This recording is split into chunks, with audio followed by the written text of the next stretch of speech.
Hi, this is Jonathan Fields, host of The Good Life Project, where each week I talk to listeners about investing in their future by increasing their own vitality. But when it comes to those financial goals, whether it be saving for a home renovation, growing your child's college fund, or travel, life can make it difficult to stay the course. By working with a dedicated Merrill advisor, you get a personalized plan and a clear path forward. Having the bull at your back helps your whole financial life move with you. So when your plans change, Merrill's with you every step of the way. Go to ml.com/bullish to learn more. Merrill, a Bank of America company. What would you like the power to do? Investing involves risk. Merrill Lynch, Pierce, Fenner & Smith Incorporated, registered broker-dealer, registered investment advisor, member SIPC. They say opposites attract.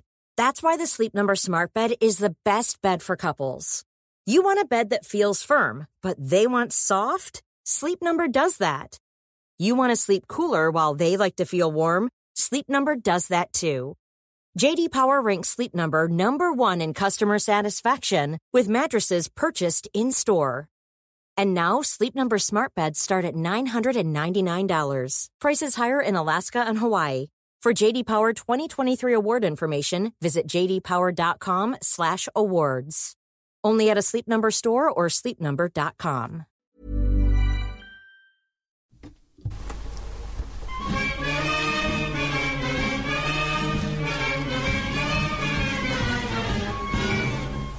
Hello, EggChasers. It's the EggChasers Rugby podcast, the podcast about rugby that doesn't take itself or the game too seriously. Back in the rugby dungeon, look at this, reunited. And at this moment, we're saying hello and thank you for listening and welcome to the podcast, the rugby podcast that's there for you 52 weeks of the year and has been for very nearly 11 full seasons. I'm Tim with JB in the rugby dungeon. Hello, Tim. And with Phil. Hello, Tim. And I guess we should also say farewell to the other grassroots podcasters who are just going... Go on now. They're off. They're gone. See you around. But see you around.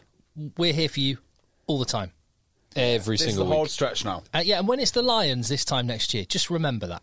Yeah, what's harder? Podcasting through the summer like we do, or being a rugby league player and doing your pre-season in dark January? Oh, that is a good question, because I used to love a pre-season. In the summer, in the sun, vests. late nights, you get a gym session with the doors, the windows open. Everyone's excited. You know, your first game's going to be, late August or early August. You can have some beers afterwards. Yeah. But imagine running up and down in Wakefield in January. Just finished Christmas, by the way. No one's going out. Everyone's miserable anyway. First week of January, number 1 week for divorces, and guess what? You're out on the field.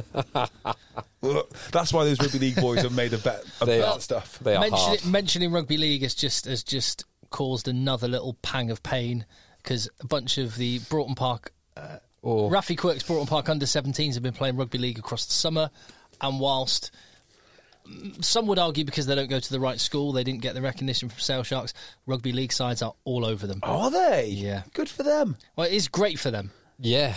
Get great coaching. You learn things which are of so much value to Union they don't even realise until they're looking for new coaches and they go back to rugby league to steal them.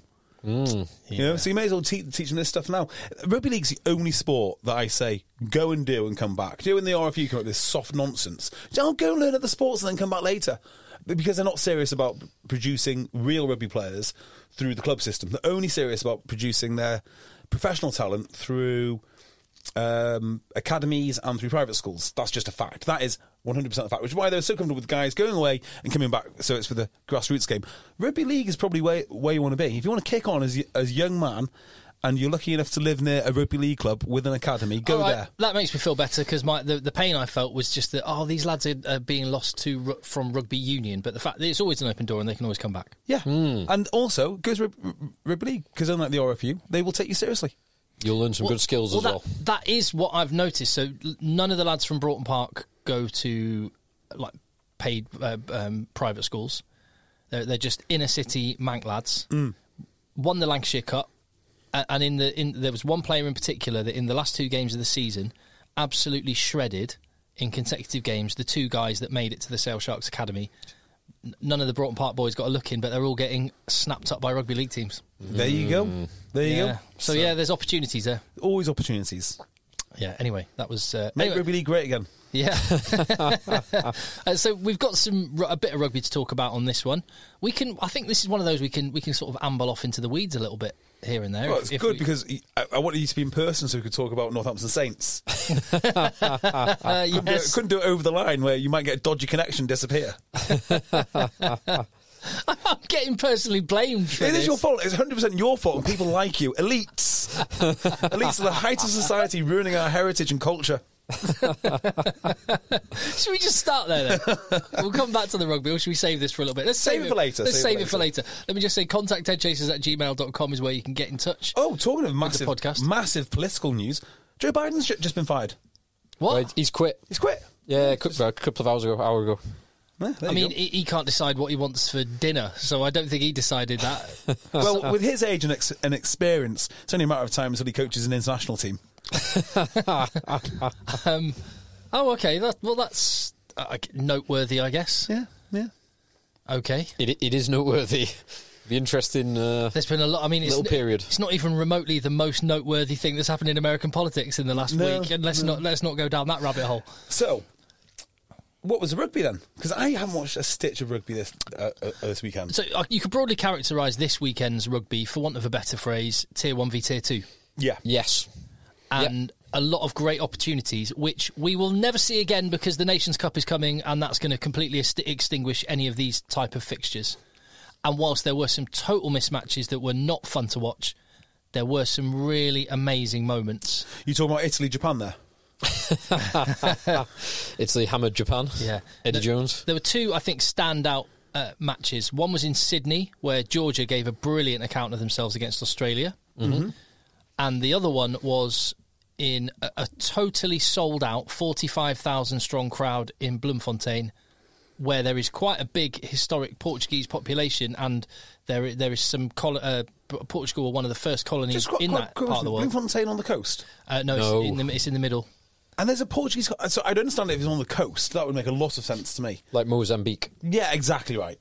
I wouldn't expect it. I think most colonists arrived in South Africa by boat, either down in Cape Town or Port Elizabeth or whatever, and then moved inland from there. But yeah, there's quite a big Portuguese population in that part of South Africa, and there were 45,000 people there. And Portugal, whilst they lost heavily, scored 21 points against the world champions and played brilliantly. They scored some genuinely amazing tries. Yeah, but let's not forget, South Africa got rid of all of their talent, and they were left with a bare bones second team. They were left with the bare bones second team, including an entire front row that would start for England if they were available. Probably the best prop in England. Probably two front rows that would start for England if they were available. Yeah, because the bench is not bad either. A second row who would probably start for every other country in the world in R.G. Snyman. Well, a second row who, well, I guess they have pinned their hopes on him winning a European Cup. That's how good they think he is.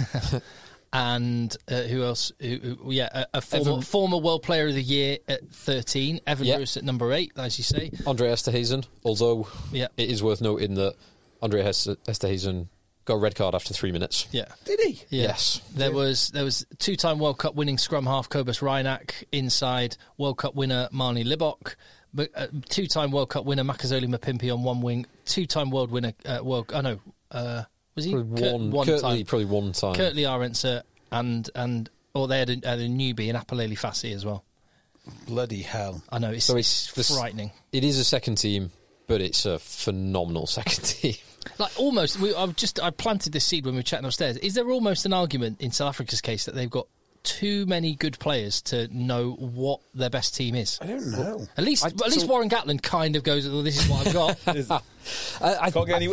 Yeah, like the Willie Beeman scene where it's like, you've all I've got, kid. That's it.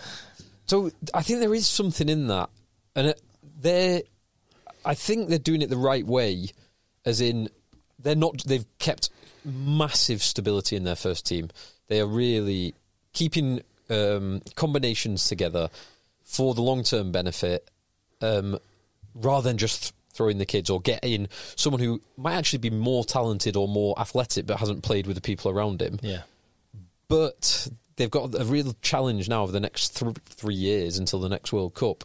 Because I thought this time round, this series of games, this year would be the time to rip it all up. If you are going to rip it all up, kind of blood all those youngsters, get them 3 years, 3+ years of combinations. How many caps that team has, though? So the team which played yesterday they probably have more caps than you realise. So there are some very experienced players like Lucan Yuan. Yep. And Reinach, and Sneeman. Aren't Mapimpi. Yeah, Mapimpi, I don't know, 50, 60 caps, but there's also some very young ones. But their first choice team is very, very old now. It was the most experienced South African team of all time last week, the one that lost to Ireland. Yeah, and it's experience, caps, basically. Experience and average age over 31. Yeah, is this...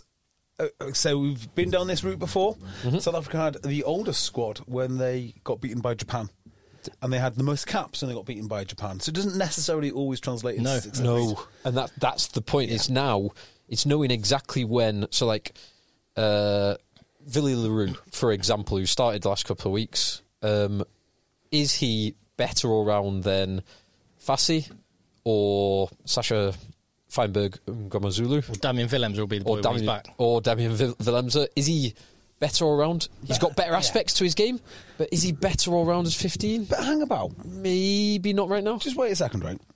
So what I say about international teams often is that it's very much about potential. So a lot of international teams like to keep potential about rather than the finished article, particularly as players get older, because we are all obsessed with the next best thing. All of us. The new shiny toy.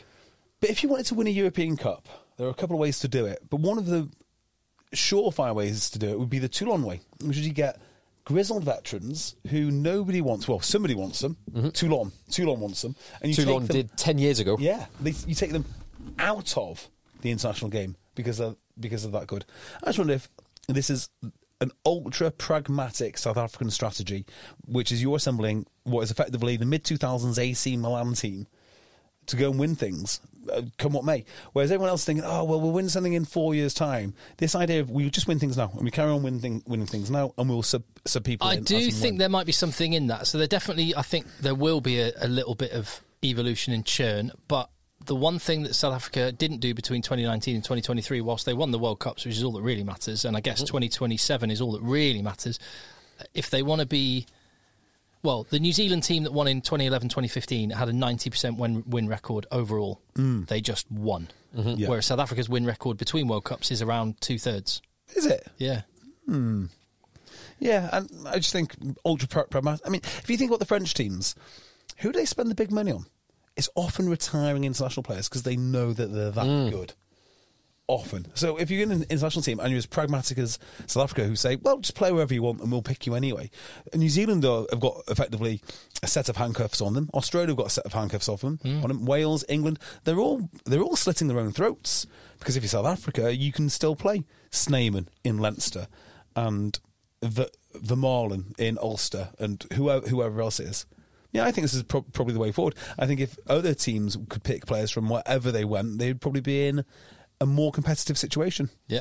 So the interesting kind of flip side to that is, so I just looked up Rugby Championship wins. So the wins over the last few years, South Africa have won it once since 2010. Is that it? So one in the last 14. Is that the last one? So they won 2019. Yeah. New Zealand have won the last 4. New Zealand won the previous 3 before that. Then 1 Australia win, and then 3 New Zealand before that. Australia have not beaten New Zealand for like a decade or something now, isn't it? Like the Bledisloe Cup. The Bledisloe Cup, because you normally have 2 games in the Rugby Championship. Yeah, I think it's 20 years. I think it's over 20 years. Yeah, you have 2. You always have outside World Cup years. You have 3 Bledisloes, don't you? You have 2 in the Rugby Championship and then another as an exhibition. Maybe so even when Australia in 2015 and 2011 won the Rugby Championship, they only won one of those 2 games and then lost the subsequent one. I do wonder if maybe it's a case of engineering your union to reflect the needs of the international team. So I say just let your players play anywhere. I doubt that would work for Ireland. Ireland seem to be, and I doubt. Well, Ireland have done one thing to try and engineer what they need for the national team. They said no foreign props, and then Leinster went, "We're signing Rabah Slimani." We'll have one of them, just one foreign prop. Yeah, but they do have a prop issue. England have a prop issue, and I guess that they're looking at ways to try and engineer that. One way would I was comparing this because England World Under-20 Championships, Opoku Fajor and Fasogbon, and who was the guy Seller. Billy Seller, but who looked really good before he got injured as well.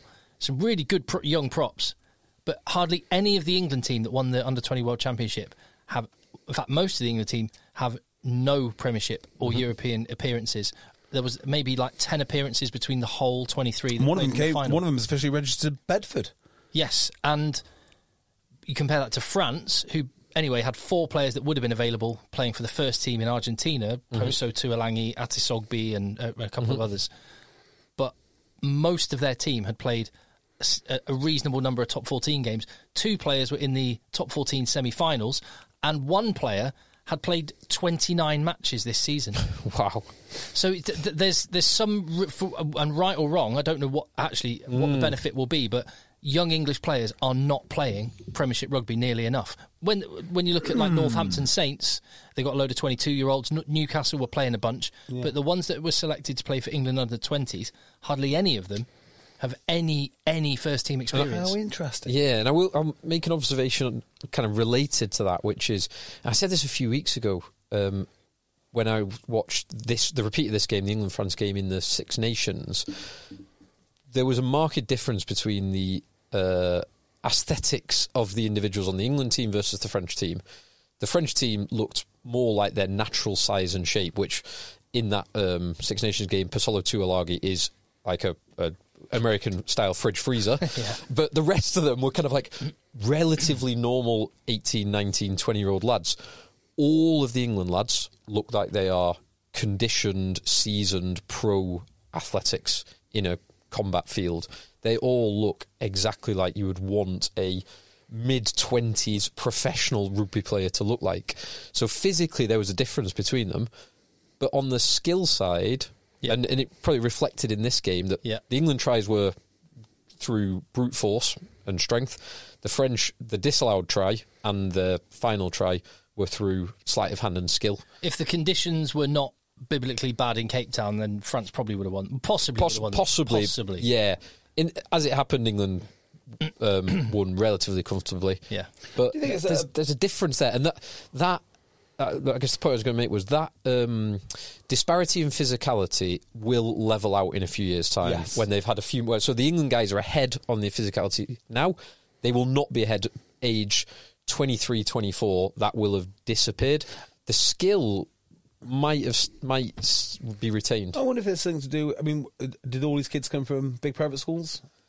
Or certainly from academies. Certainly through the academy system. Yeah. I don't know what the school system were, Probably but certainly through chunk. the academies, and I would imagine a good chunk through I schools. think we need to start seeing which schools they go to, because a lot of the schools will condition them in. So, I mean, look at South African schools. I mean, they're obviously doing something there, conditioning-wise. Doing lots of things, conditioning-wise. Let me just think about who's like the biggest of the England guys, like Joe Bailey at Exeter Chiefs. Yeah, okay. Or Kapoku, who's at Racing 92. Joe Bailey, Junior Kapoku. Exeter. He would have gone to... school. Am I making this up? Is it St George's or something, which is down where Farrell and co went? Have I made that up completely? The one in St Albans. Yeah. That's where I imagine he would have gone. So Junior Kapoku, Finborough School near Stowmarket. So... and at the Ben Redshaw was Sedbergh. Yes, he I'm was. just thinking of the big boys. Joe Bailey just says... Exeter College, but that's obviously what he is now. I don't know. I imagine there's a big chunk of them have done private schools. Yeah, big chunk. I'd be astonished if the majority were not private school. Finn Carnduff, who was captain of England under-20s, was Leicester Grammar School. Henry Pollock was Stowe School, Buckinghamshire. He's a very good player. He is very good. He reminds me of a young Tom Curry. He's a very good player. Hard as well. Oh yeah, there you go. Stowe School charges up to £47,000 per year. Oh really? Plus VAT or is that as of Monday plus VAT? It's a pricey place to go. There you go. So nearly £60,000 out of Monday. Here's an interesting discussion point. Yeah. 47,000 a year. Yes. Imagine having 2 kids go there. That is like that's insane. Because when you go to those schools, they finish that much earlier. It's like 30 weeks of the year. Really? It's like 1,500 quid. 1,200 to 1,500 quid a week. Oh my goodness! Wow. Yeah, need some big bucks to be doing that. You could just do what you could take the Reece Webb approach for less money. It's not a bad shout. Imagine the investment you got to put in to paying for your child to go to private school. If you've got two of them, their whole career in rugby, their 7-year career, probably just about makes it back. Just about makes it back. I'm not going to name names, but there's someone I know who they only paid for their son to go through, and it was clearly a sports thing, like rugby thing, but they fudged it, and it was like, oh no, it's the better school. My daughter, actually, it just suits better, but it was like, yeah, I'm going to put my money into the rugby, which is, again, that's just tells a story in itself, doesn't it? Well, SEBA, as I understand it, do not give out any full scholarships. It's impossible to get one. You have to pay out a principal. It might be 10%, it might be 5%, or whatever it is. I don't know what the minimum scholarship is, but they do not give out any full scholarships. So it doesn't matter who your parents are. I mean, it's still a lot of money, don't get me wrong. But yeah, they don't give out anything free. I wonder if there is a skin in the game type thing with that. Yeah, if you're paying for something, you are, even if it is a notional 10, 20, 30%, whatever it is, you're more invested. Yeah. Yeah, when England produce an under-20s, I'd like to see the schools that they go to as well. I think it's an interesting part. It's quite cool that Australia, even when they announce their first team and they have the team sheets, they put the local club, they put the school on the team sheet. Let's start doing that. So we can. But, I think, is that because, similar to the Welsh regional system, you do belong to an actual club? Yeah, if they play like under 16s or under 18s, they might do. Yeah, like I'm sure Ireland used to do that until very recently, put like Blackrock as their club. Mm-hmm. So like 11 out of the 23-man squad, Blackrock. Yeah, because I always used to find it funny when Brian O'Driscoll goes to Lions and his club would be someone I've never ever heard of. It's like, he plays for Leinster, Blackrock. In terms of young talent, and just ducking back to South Africa, you've already mentioned Phil, and I've been boring you guys with how excited I am, but how good is Sasha Feinberg and Gomzulu? Oh, why do we know that name? I've heard it somewhere. He had some awesome touches in this game. Some of it's offload, some of it's kicking, some of it which that 50-22. Yeah, from 22-22 almost. Yeah, it was nearly 22-22. He's outrageous. And I was thinking, and this is what I was thinking, because as you just said, as you've talked about really brilliantly before, JB, potential is quite often over exaggerated, because you imagine if he's this good now, how good exactly will he be in the future? He's reached his limit. This is peak, Theo. Peak. Yeah, exactly. Sasha feels a little bit different in that I was thinking he feels like one of those special talents, and I was trying to think, who are the special talents that have come through at this young age and everyone's gone? How old is he? And he's 21, I think. Right, so I'll give you a special talent. And I think this is where we're going with it. I think that Chandler Cunningham himself is a special talent.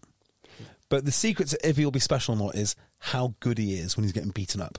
So I think I'll be saying with this kid, like he seems to be awesome when he's going forward. He's got the ball in his hands and things are going his way.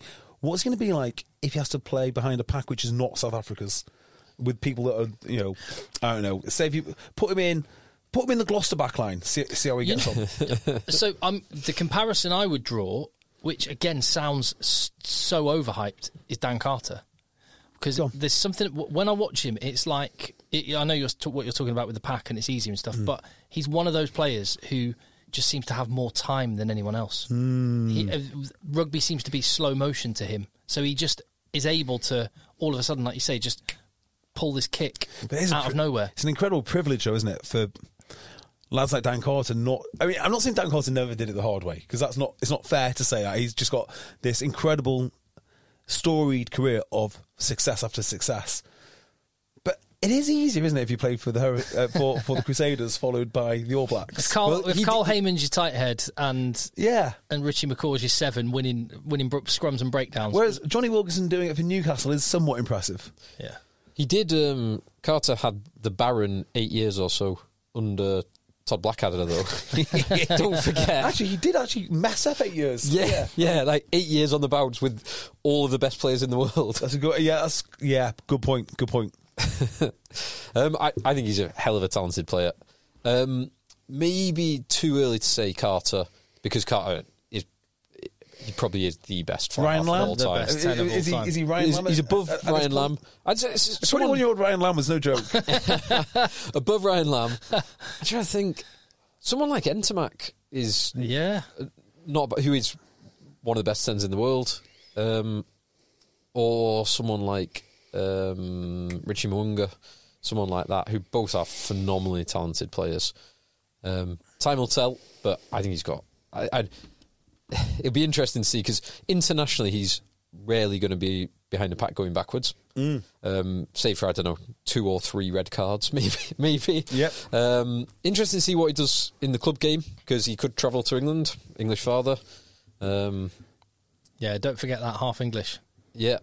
Or quarter at least. He could travel. He'll travel wherever the money is best. So be it France or Japan, and not unlikely England, but be ace to see him in the Premiership. Some player. Do have to say, because if it was Freddie Stewart, we would mention it. He did miss a tackle for a try. He did miss a tackle for a try. Dos Santos did him. Yeah, the second. All their tries were ace. Yeah, no complaints for that. But that was a missed tackle, of which I can't remember the name of the Portuguese 15. Bento, who had a great game. He was so good. He made some awesome cover tackles. So, yeah, got to mention that. But other than that one missed tackle, which was covering across, very difficult position, he was fantastic. Yeah. And what I'm just thinking about other rugby. What was the other game? Oh, Georgia. Oh, Niniashvili and the Tabut Sadza. So this game. So I watched pretty much the whole game of this, and so Georgia did some awesome things. Fronted up front.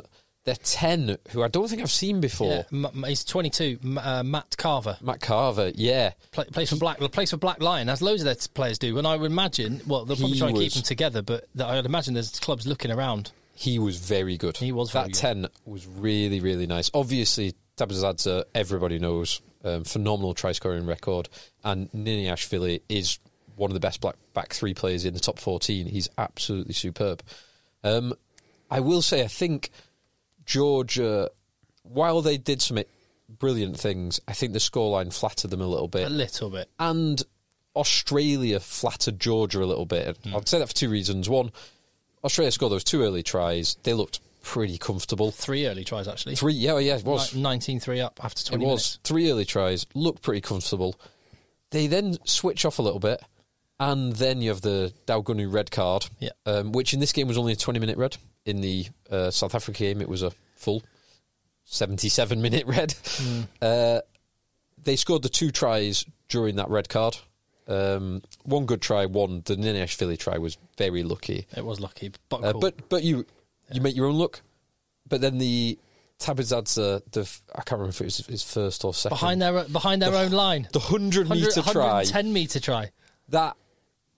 Were Australia still playing, that there's no way that try gets scored. It's just a lack of a kick return chase. Like Tabitz Had's quick, but he's not that quick. He's not that quick. Tom Wright and the left winger, whose name I forget now, Darby Lancaster. Yes. Who had a horrible debut. Great name, though. Yeah, great name. D. Lancaster. Yeah. Is that Dan Lancaster?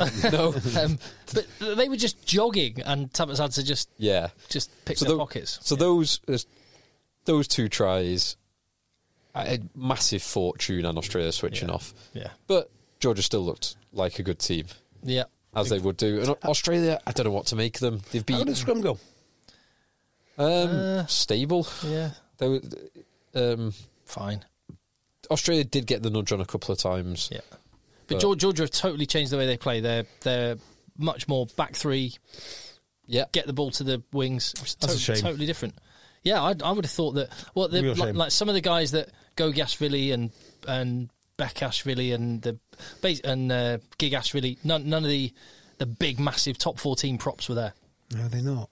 Just a quick shout out to a couple of old friends of ours. Remember Green and Gold Rugby? Oh yeah. I was reading an article on their website because it's still going, called Scrumception, which I read over a coffee, which is in anticipation of Georgia playing Australia. But if you like something a little bit more esoteric about scrummaging, may I recommend it? Nice. Cool. Are they still doing podcasts and stuff? Is it still the same people? It's not the same people. No. But the brand and the spirit lives on. Good. Fantastic. Good. So Yeah, we'll get a good idea about Australia when South Africa go there in the Rugby Championship. We'll get a much better idea. I think they've flattered to deceive. They've beaten a very poor Welsh team twice.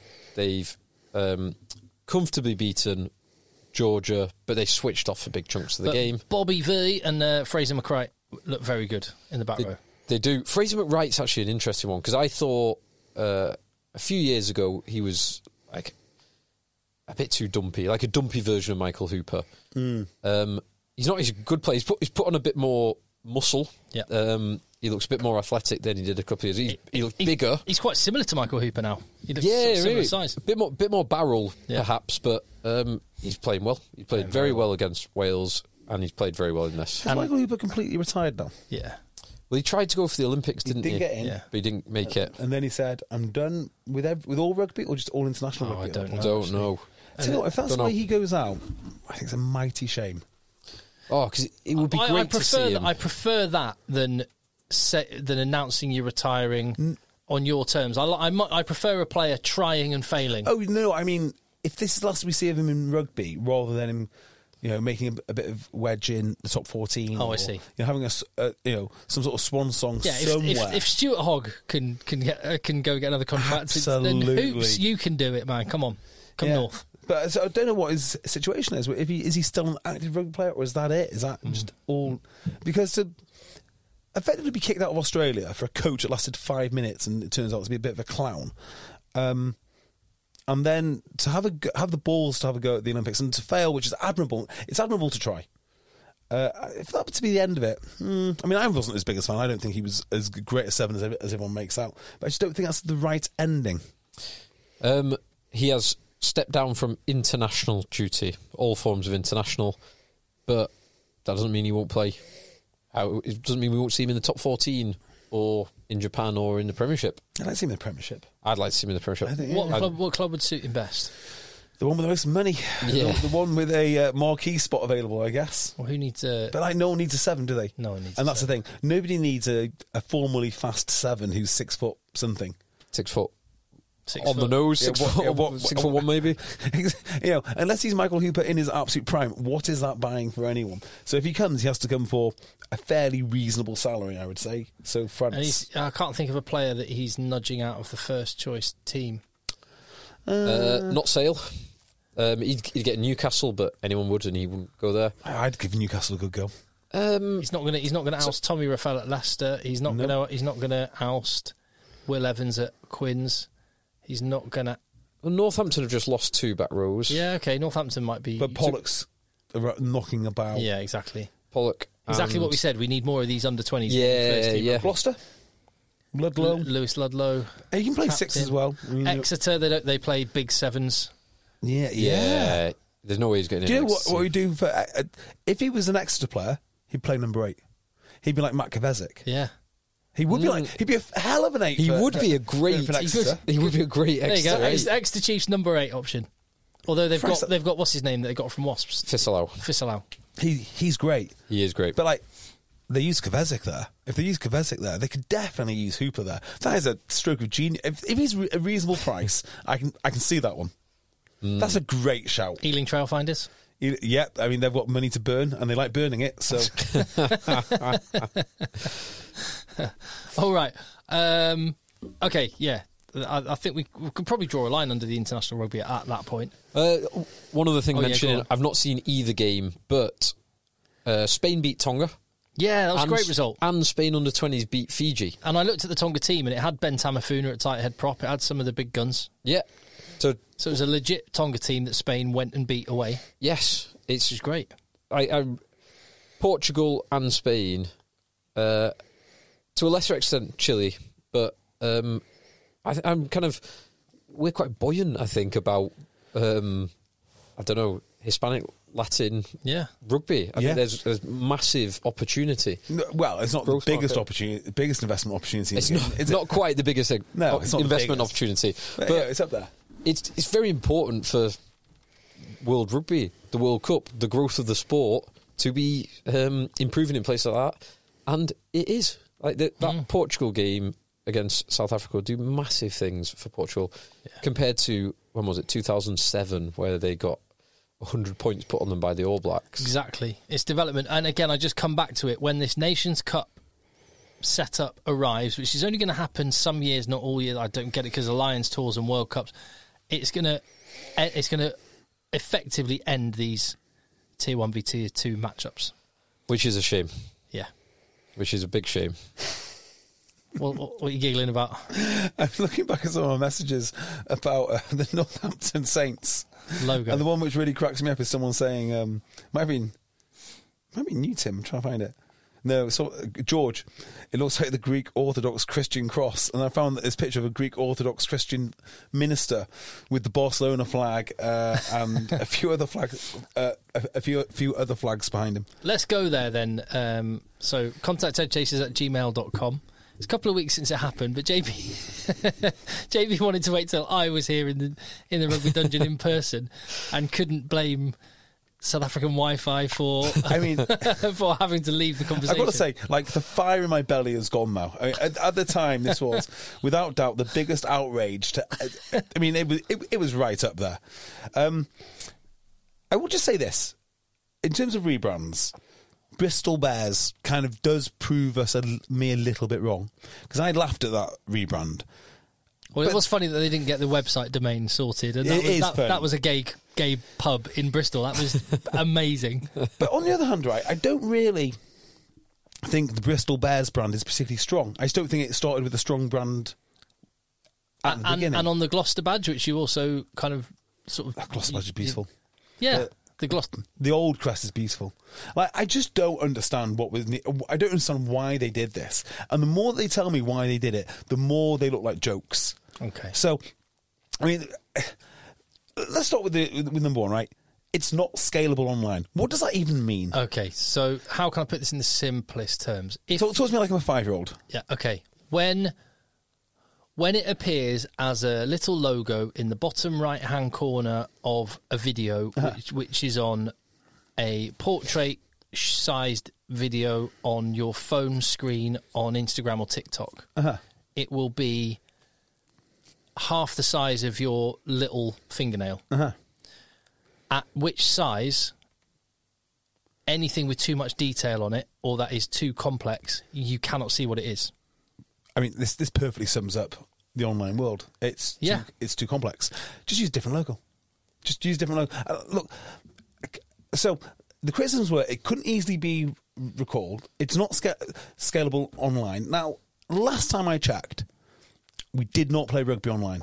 Well, no. You're absolutely right. But to deny the fact that branding and logo and being and recall of a brand wasn't important would be naive. It will not win. Agreed. It will not win you premiership titles. But rugby is not just a sport played on grass either. It's a business. Occasionally 3G. Correct. Okay, 4G, and it's a business. So let's take this in turn. So, regardless of what you think about the brand, you understand that point, right? Yeah, you understand it. I get. Okay, I see what you're saying. It sounds nice on paper. The second one is the recall element. So, one of the things which Northampton said as their aim is we want something, and they achieved this 100%. They want someone to be able to recreate it from memory. Yeah, redraw it. Get a yellow crayon and draw across. Okay, I want you, Tim, to describe to me. We all have dreams. Dream home renovations, dream vacations, or sending our kids to their dream colleges. But finding straightforward ways to turn those dreams into realistic goals, that's where things get tricky. Merrill understands that. That's why, with a dedicated Merrill advisor, you get a personalized plan and a clear path forward.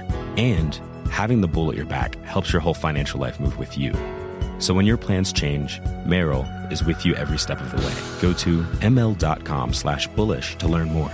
Merrill, a Bank of America company. What would you like the power to do? Investing involves risk. Merrill Lynch, Pierce, Fenner & Smith Incorporated, registered broker-dealer, registered investment advisor, member SIPC. They say opposites attract. That's why the Sleep Number Smart Bed is the best bed for couples. You want a bed that feels firm, but they want soft? Sleep Number does that. You want to sleep cooler while they like to feel warm? Sleep Number does that too. J.D. Power ranks Sleep Number number 1 in customer satisfaction with mattresses purchased in-store. And now, Sleep Number smart beds start at $999. Prices higher in Alaska and Hawaii. For J.D. Power 2023 award information, visit jdpower.com/awards. Only at a Sleep Number store or sleepnumber.com. The AC Milan badge. The AC Milan badge is red and white vertical stripes on the bottom of a crest-shaped logo. Describe the crest. Red and white stripes. It's just kind of a shield shape. Sorry, shield, not crest. So it's a shield shape, and the bottom of it is red and white vertical lines. And I can't remember what's at the top. But this is one of the biggest brands on the planet. One thing I will say is it says AC Milan. Does it? What does it say on it? What does describe to me the Barcelona badge? Barcelona badge. No, Tim. Sorry, Phil. I'm not going to. Okay. Barcelona. That is a crest, isn't it? Like a shield shape. I don't know. You tell me. You should instantly recall. You should be able to draw it. That is purple and maroon vertical stripes with some yellow bits on it. I would. Would you confidently draw these badges? It says no. It says FCB on it. It does say FCB on it. Well done, Tim. FCB. Where Yeah. does it say FCB? Is it above the top? Is it? I don't know. No, I don't know. Don't know. It should be instantly recallable. These are the two biggest brands in world sport. Would we agree there, Tim? Is there any, so outside of sport, are there any logos that you could draw instantly? I would Dallas say Cowboys star. McDonald's. Mr. Dallas Cowboys star. Yeah, no, it's just a star. It's just a star. Yeah, McDonald's. McDonald's, yes. New York Yankees. There you go. Well, now I think you might be making the point. Now, McDonald's, Apple, Mercedes, I could do. Yeah. Those What's two. Oakland Raiders at home? Honda. Oh, yeah. Honda.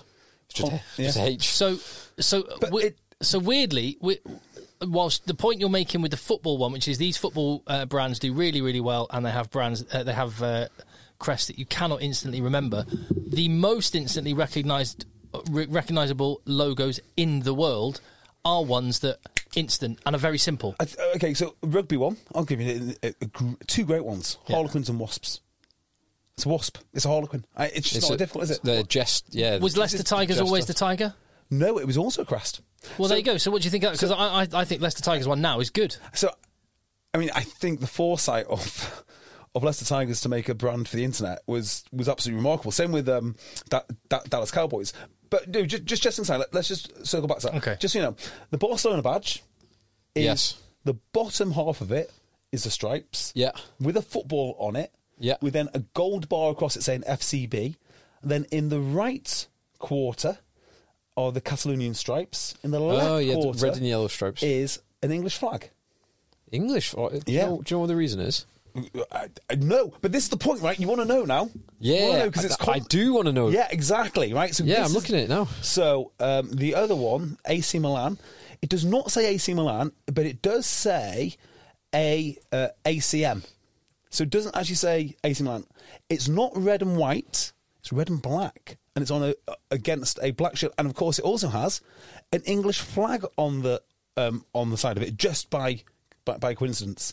So we don't need to remember these things to know them instantly. The reason you know those two clubs is because they're so successful.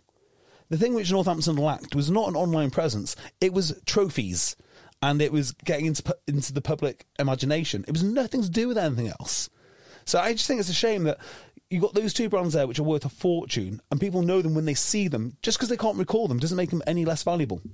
One thing I would say about Northampton Saints, and we haven't even got on to what we think about the current logo, and that's a totally different conversation. Two griffins around I can't remember, was it around some sort of castle thing, and then the clam shells. The clams, yeah. That's great. At the bottom. So it was griffins. At the very least, Northampton Saints could have written who they were on their club badge, because it's as you just said, ACM, FCB. There's you couldn't look at that and go, oh yeah, I know who that is.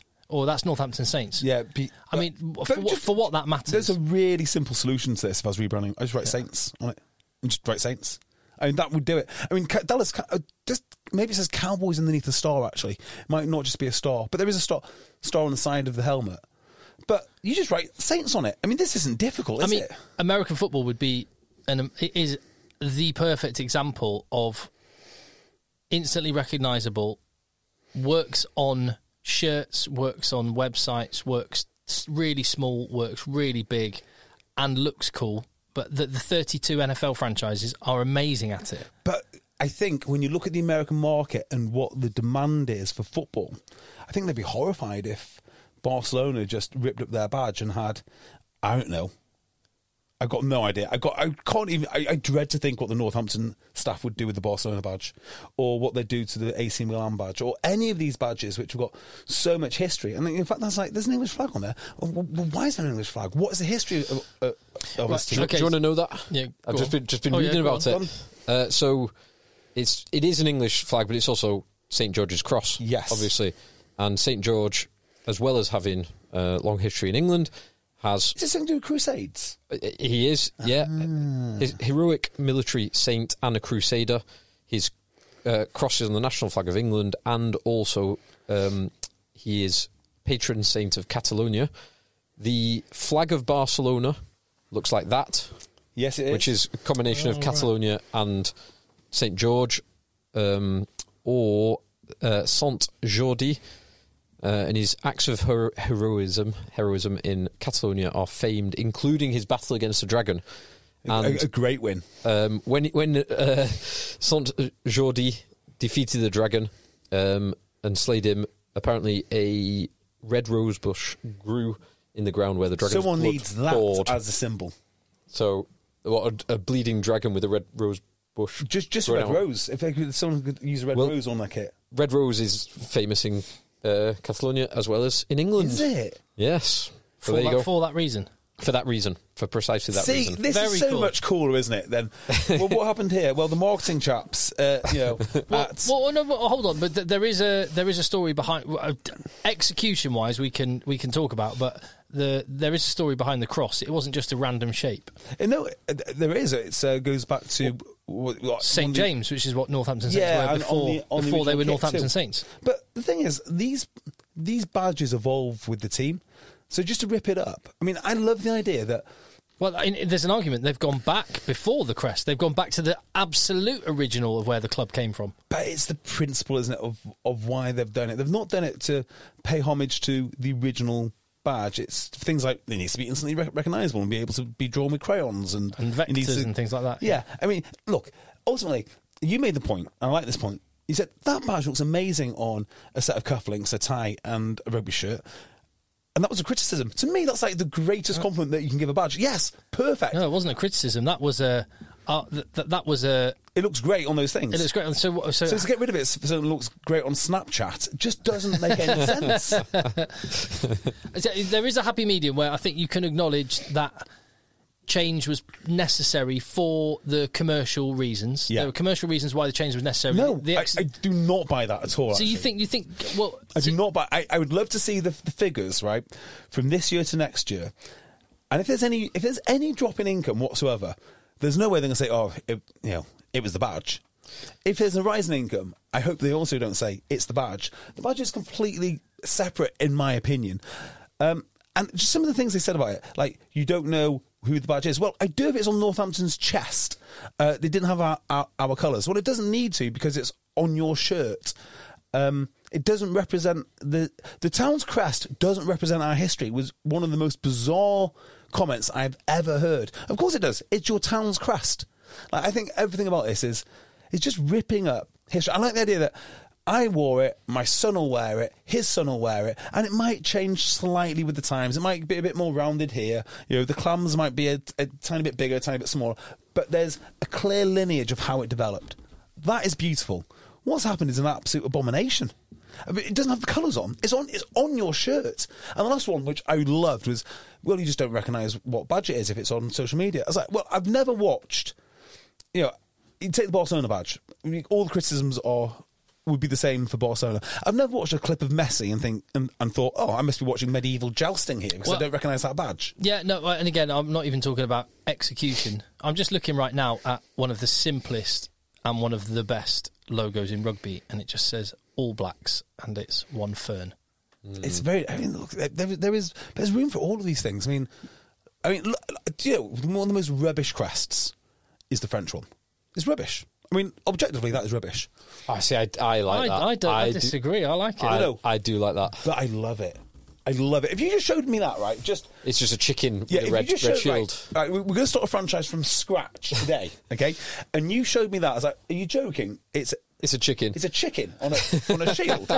Lads, I mean, where's my history? It doesn't say France on it.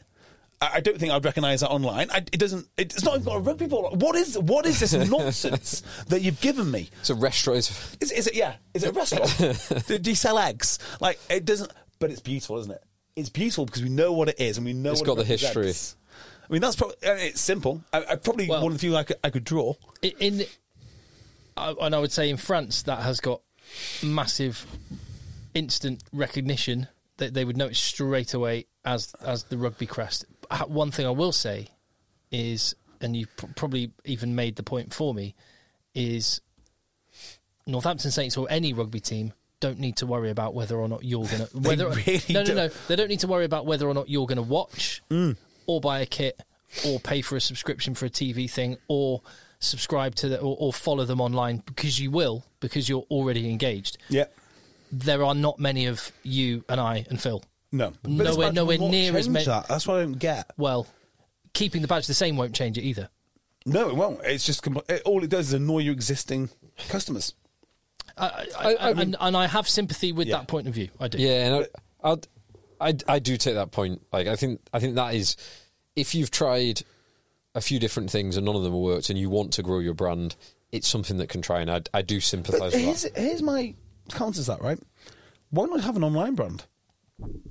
I mean, there's lots of things you can do. You don't need just to have the badge. There could be a badge, there could be a club brand, there could be all sorts of things. There could be numerous things that you use. To say that we have to change everything in order to get this end result, I just don't think it's right. In fact, if anything, if I was in charge of a club, if one day I was wealthy enough to own Sale Sharks, the first thing which would go would be the shark, and the first thing back would be multiple stacks of straw. Also, the next thing which would go, or the next thing which would come in would be hoops. And we'd never change the straw or the hoops ever again. And you'd be watching rugby and you're like, what is that funny little hay bale in the corner? And we wouldn't care because you're there to watch the rugby. And eventually you'd be proud to wear little things of straw. That's just how it works. So I've just... The All Blacks one is a really good point. I hadn't thought of that. But I've just been looking at old pictures of the All Black kit going way, way back. And here's one from 1921 where...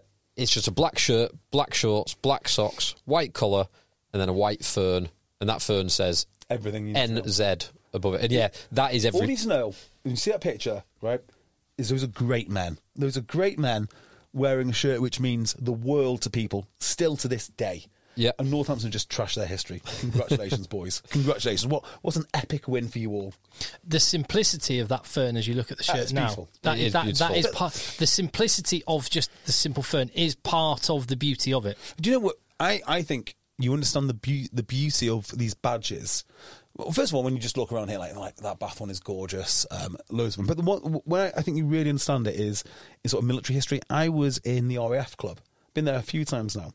And if you go upstairs to the RAF club, there is the badge of every single squadron that has served in the RAF. And every one of them has a story and heritage, whether it be like the funny little bird on like the Polish squadron, so whatever it is.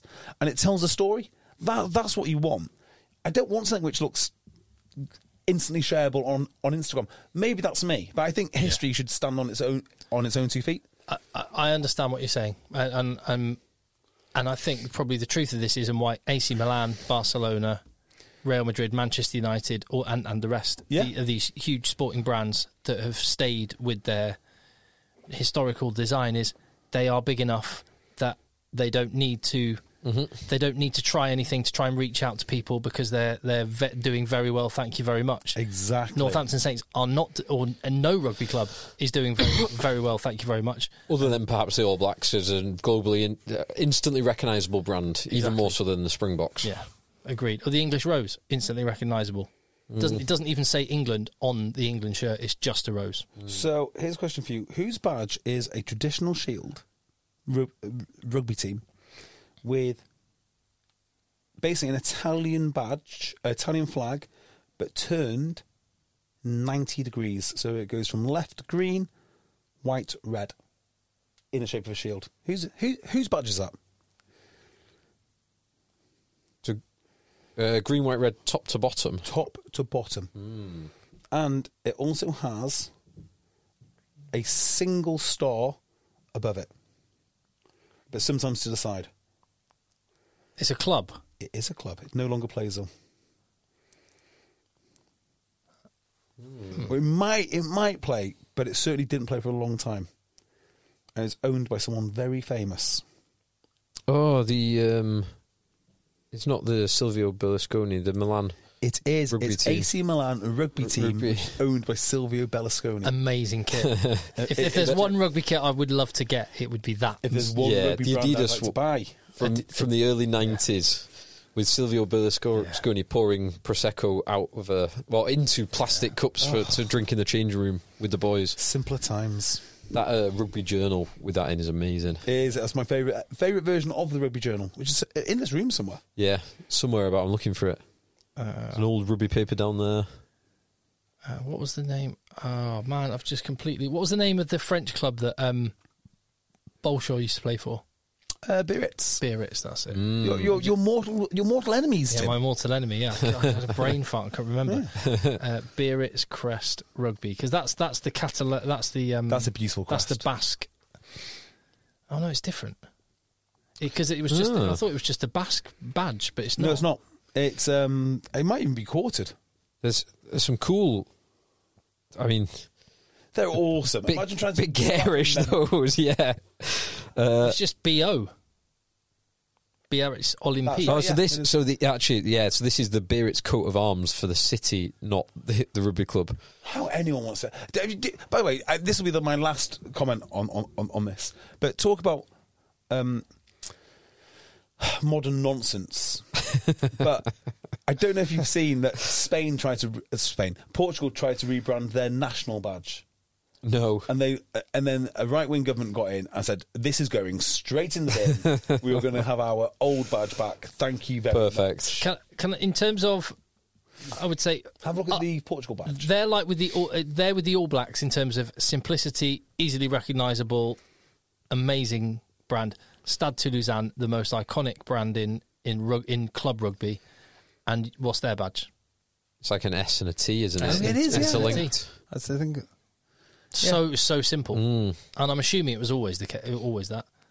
Yeah. Oh well done, Northampton. Just stick with it for another 100 years, and it might catch on. In fact, that's an interesting one. Stade Toulousain logo history, was it always that same thing? I think it was. It is that's a stunning badge. So, but it's not stunning, is it? It's stunning because the history. Yeah, that's exactly it. Difference. It is not a stunning badge. It's an I think it is. When I look at that badge, I'm inspired by it. It's overly simplistic, but it's amazing. Oh, so that's a cool one. Cardiff Rugby in Cardiff Rugby Museum, Stade Toulousain, with I don't even know a castle. Some bits and pieces. Yeah, bit of detail. But Toulouse is cool. Yeah, we've definitely done this. Yes, now I think it's over. If we're talking about, I think the Portuguese government change of badges, we're done. We're done. Are there any fixtures? Anyway, I think it's fair to say that the majority of people that emailed in are probably more on the traditional side than less on the traditional side. I think that is fair to say. That is definitely fair to say. Yeah. My LinkedIn as well lit up with have you seen this? And there was some emails going, Tim, this is your fault. It is your fault. I had a baying mob outside. It's not all Tim's fault. I was glad I was abroad. It's a good job you're in South Africa. Now talking South Africa, you going back? Yeah. When? End of August. For the Rugby Championship? For the New Zealand games. Oh. Awesome. How long are you another 2 weeks? 2.5 weeks. So I'm there for there's the testing at Ellis Park in Johannesburg.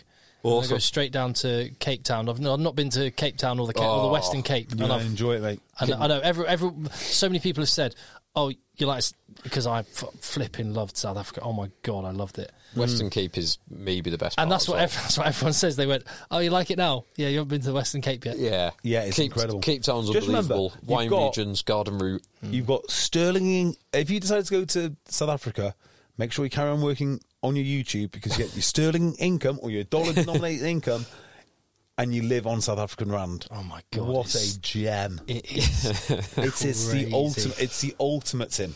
That's exactly where you need to be. So when we were there, we weren't there together, although we did bump into each other. When I was there, it was maybe 18, 20 rand to the pound, something like that. 22, 23 at the minute. And you get a beer for 22, 24, 25 rand. Yeah, it's about £1 for a beer. Wow. It's Which today, because I'm talking like 7 years ago. Yeah, where it was £4 for a beer. It'd be £4.50 for a beer. Now it's more like £7 for a beer in the UK. Yeah, it's... How many... It's that's some nuts. interesting maths. I'd like to know what my travel costs would be and staying over in order to get my money back in beer consumption. I got an Uber from Umhlanga, which you've stayed at, to the Kings Park Stadium in Durban, which was about 20 minutes. It's not dissimilar from going here to the AJ Bell. Yeah. And it was £2.50. Incredible. How much... do you need to stay there longer or shorter to get your money back? It's a lot of drinking, though. Yeah. Well, I just felt like an absolute baller. I was like, just whatever. Giving like tip, double up. Yeah, go for it. Oh. So I read the book When Money Dies by Adam Ferguson earlier this year. Adam Ferguson. Okay. A former journalist. So it was written in the 1950s originally about hyperinflation in the Weimar Republic. And there was a story of the mid-1920s when hyperinflation was in the hundreds of millions or potentially even billions of percent per year. Oh, my goodness. And there were 6 Americans who went for a night out with 6 of them, and they tried to spend $1. And they could not spend $1. Because $1 bought them, I don't know, 100 billion marks. Oh, God. And they simply could not spend 100 billion marks because it had been deflated, or the currency inflated. The currency had been deflated. Like you're buying into it. What's cool is you want to make sure you get the last round, because as you're out on a night, the third round will be way cheaper than the first round. Goodness me, what an incentive! What an incentive! Yeah, there's the old... Have you ever heard the Manchester United game that they used to play with cash? Yeah, I think I told you this. And maybe you did. Yeah, actually. it was. This is what I heard: is that they'd have team socials, night out, and everyone had to bring cash only, and whoever brought the least amount of cash had to pay, which is just outrageous. That is so stupid. Yeah, it's so stupid. Didn't you do that at BT Sport once? That's what I heard. Speaking of that, actually, that's another interesting rugby talking point. There is no broadcaster for the Champions Cup as it stands, and Premier Sport are, or at least the stories are coming out that Premier Sport are poised to sign the deal to get the Champions Cup. I'm going to have to not cancel my subscription that I got for the top 14 final. That will be terrible for English domestic audiences. It would. That'd be horrendous. It would, because like, for us, we will get it anyway. But for most people, if you've got TNT Sport, you get to watch your Premiership and your European. Now, the thought is, I still think TNT will go back and get it, and maybe Premier Sport are just making noises to try and make sure they get it. But I think TNT are trying to get it a lot cheaper. I can tell you from when I worked on it, the amount of money that must have cost to get all of those people logistically everywhere is insane, and the audience is not bigger than it was. Yes. Yeah. So it still could be TNT Sport, who I gather are trying to get all the international rugby. Again, they're going after rugby big time. Oh, well, yeah. But Premier Sport, if they get it, it's good. I suppose it's good for Scottish, Irish, Welsh audiences, but not good for English. Not good for fans of the Premiership. No. Terrible. No, the last thing you want is to double your subscriptions. Yeah. Because that's what will happen. You'll double your subscriptions. And I would not advocate Fire Sticks or anything like that. No. I would definitely not advocate I would advocate, if you're a fan and you know other fans who really want to know what happened on the weekend, listen to a Top End podcast. Yes, now Agreed. you're talking. Yeah, like, you don't want to get 2 subscriptions, but there is a free option, and you get all of the detailed analysis, plus so much more. Well, in terms of that's part of the reason why I have a fairly sizable South African viewership of the YouTube channel, is because there's millions of people for whom Supersport is out of their Is that right? is out of their reach. Ah, interesting. Yeah, so actually, there's a lot of people that consume rugby kind of love it, but can't. They can't watch the game live, so they watch it. So they watch the highlights and they watch the analysis. and they watch people talking about it. Yeah, Yeah. Like me watching football. I don't want to watch football, but I love reading about it. And I listen to it all day long, but I don't want to watch it in any way, shape or form. I'm not that dissimilar. I'm I not that probably dissimilar watch. to that, yeah. I do follow because I enjoy fantasy football, draft fantasy football on fan tracks. And I'm a United fan. I probably watch maybe 4 or 5 games a year. Maybe not even that. Did you watch any Euros? I did. You I missed our actually, conversation on the Euros. I actually did watch some of the Euros. I watched it every single day. Did you? Yeah, loved it. I enjoyed loved getting home and having sport on the TV at 5, no matter what it was, and watching it. Just watching it. Oh, for that, I'm looking forward to Olympics. Oh, I booked the day off on the Friday to watch 2 sessions of weightlifting. Ooh. It's a women's category and a men's category. Laurel Hubbard, is she in this year? Sadly not. Not made it. Yeah, that's cool. And is that speed rock climbing still an event? no idea. Oh, yeah. They are like spiders. They're freaks. That is absolutely incredible watching that. Yeah. There's some awesome sports, actually. I'm I'm looking forward to the track. Yeah. I'm really looking forward to the track.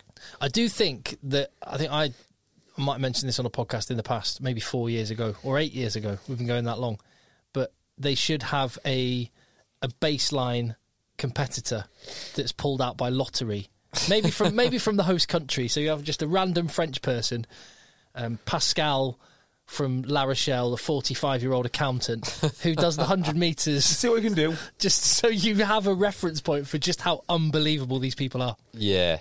I think the average person would really struggle to do 15, 16 seconds. Not probably even slower than that. It's like that guy from American Samoa who was a shot putter who just got put into the 100.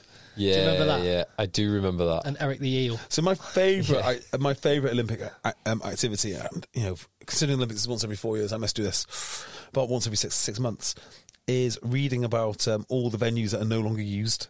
There's something really interesting about.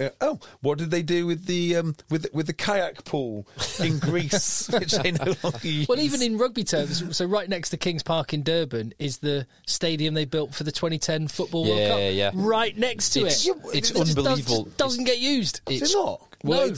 one barely. is Sharks and then national football team, or Yeah. there must be. But like when I went, so in a normal Sharks game, I went to watch the Jaguares a good few years ago now, but there was maybe 5,000 people there in a 50,000 seater stadium. So outside the internationals or the occasional, if I don't know, the Bulls play the Sharks, the Lions play the Stormers, it might get a few more, but. Yeah, so But you got 2 of them. Yeah, I you know got two of them right next door. They are next door to one another. It's the things like, you didn't leave a legacy for people to use the clay pigeon stalls. I don't believe it. How did this not catch on? Is pigeon fancying Pigeon fancying's not in there. It's not in there, sadly, damn it. yet. Is it? Although I'm not sure it would pass the rigorous doping standards, to be honest. Is it? So the CrossFit gym that I went to in Durban, which by the way, JB would also not pass the rigorous no, doping standards no, of the Olympics. it was it shared itself. It was a CrossFit box, also a pigeon fancying loft. It's huge. So in South Africa, massive. It's huge because they do loft races. Okay, so a loft race is you get your young bird and you send it to a central loft. So what most pigeon fanciers do is they have their own loft. And I love the fact that it's fanciers as well. Just fanciers, of course. pigeon fanciers. So you have your own loft and you give your bird to the club and it drives it somewhere and they let them go. It's first bird back to its own loft. Well, the single loft race, which is quite popular in South Africa, is you send your bird to a loft, it gets brought up in the loft, it trains to the single loft, so they have 1 point to come back to. So then they say all the birds from the single loft and it's first one back to that loft, and that's massive money. So I think there's a race in South Africa, which I think the prize money, if you win, it's like £1 million. And also, I think, bringing it back to rugby, Don Armand's dad works in one of the lofts. Oh, but the CrossFit box, JB, working outside. An outside box. It's great, isn't it? Oh, it's unreal. It's a gem. Did that in Gran Canaria. Is there any more rugby to talk about?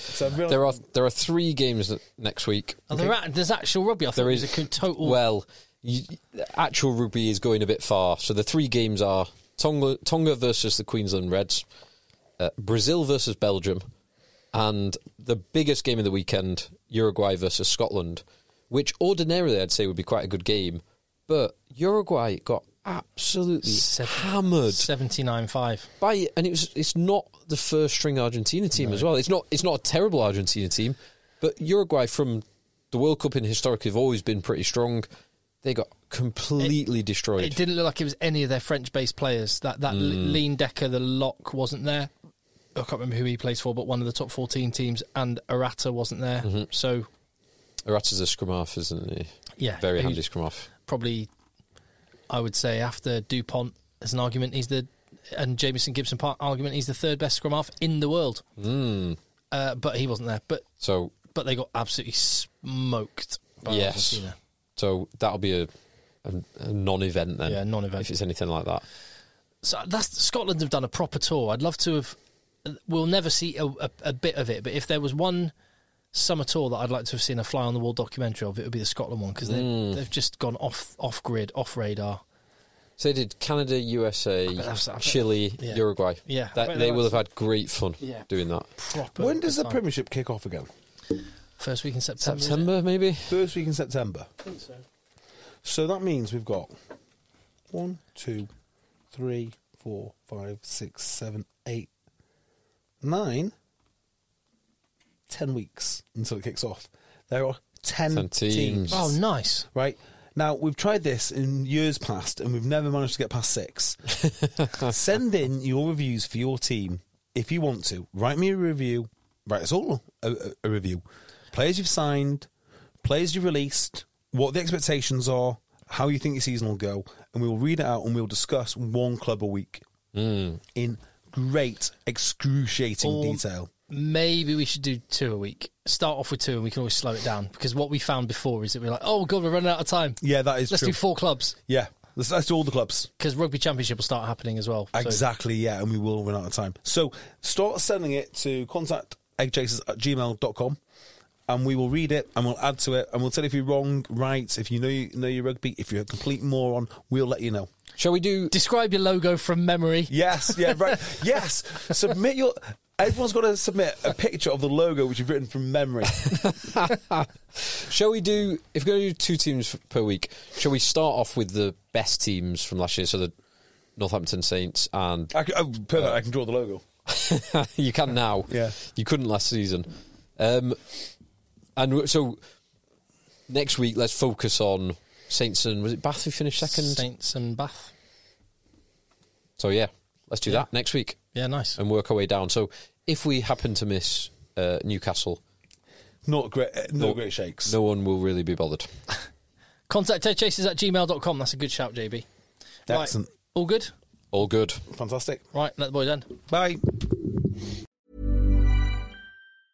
Hi, this is Jonathan Fields, host of The Good Life Project, where each week I talk to listeners about investing in their future by increasing their own vitality. But when it comes to those financial goals, whether it be saving for a home renovation, growing your child's college fund, or travel, life can make it difficult to stay the course. By working with a dedicated Merrill advisor, you get a personalized plan and a clear path forward. Having the bull at your back helps your whole financial life move with you. So when your plans change, Merrill's with you every step of the way. Go to ml.com/bullish to learn more. Merrill, a Bank of America company. What would you like the power to do? Investing involves risk. Merrill Lynch, Pierce, Fenner & Smith Incorporated, registered broker-dealer, registered investment advisor, member SIPC.